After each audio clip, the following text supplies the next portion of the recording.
नमस्कार, आप सबका स्वागत है हमारे चैनल नेक्स्ट 9 न्यूज पर। मेरा नाम है दीपक गुप्ता।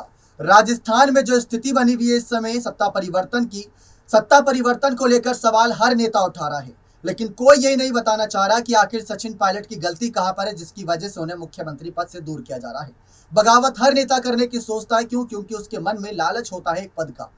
अगर सचिन पायलट ने बगावत करी थी तो वापिस भी तो आए थे, चाहते तो उस समय सरकार गिरा सकते थे। ज्योतिरादित्य सिंधिया से जोड़कर देखा गया सचिन पायलट को, अब हार्दिक पटेल से भी तुलना की जा रही है।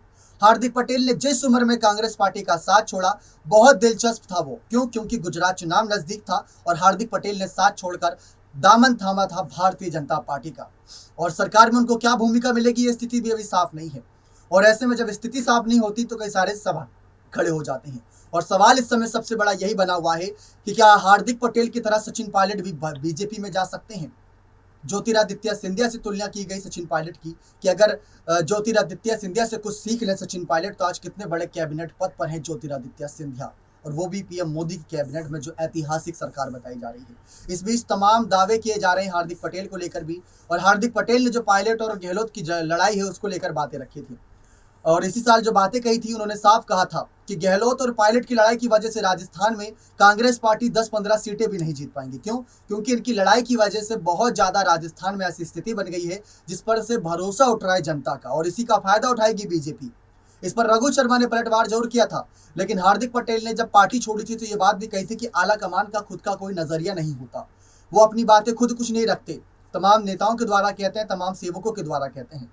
जब कोई बात बैठक की आती है, जब कोई बात ऐलान करने की आती है तो ये अपने कदम पीछे कर लेते हैं।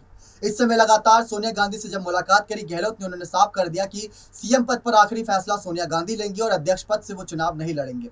आखिर किससे पूछकर उन्होंने इनकार किया, क्योंकि खुद की अगर राय है तो बहुत अच्छी बात है, लेकिन अगर सोनिया गांधी के फैसले को ठुकराया तो बहुत दिक्कत वाली बात है। लेकिन इसके बाद हार्दिक पटेल का भी कुछ ऐसा ही नजरिया था जिस पर उन्होंने साफ खुलासा किया था। तो पायलट के कह सकते समर्थन में ही था। पायलट को चेताना चाह रहे थे कि अगर आप कांग्रेस पार्टी से जुड़े रहोगे तो यही हश्र होगा, ना आपकी जीत होगी ना दूसरे की जीत हो पाएगी। इसी वजह से लगातार तमाम सवालात इन सब मुद्दों पर खड़े किए गए। लेकिन ज्योतिरादित्य सिंधिया, हार्दिक पटेल, सुनील जाखड़, गुलाम नबी आजाद के बाद क्या पायलट भी ऐसे ही यहाँ पर कुछ बड़ा कदम उठाकर सबको चौंका सकते हैं। सोनिया गांधी के साथ मुलाकात है यहाँ पर पायलट की, अब देखते हैं उस मुलाकात के क्या नजरिए निकलते हैं। बने रहे चैनल के साथ ऐसी और तमाम बड़ी खबरों के लिए। बहुत बहुत धन्यवाद।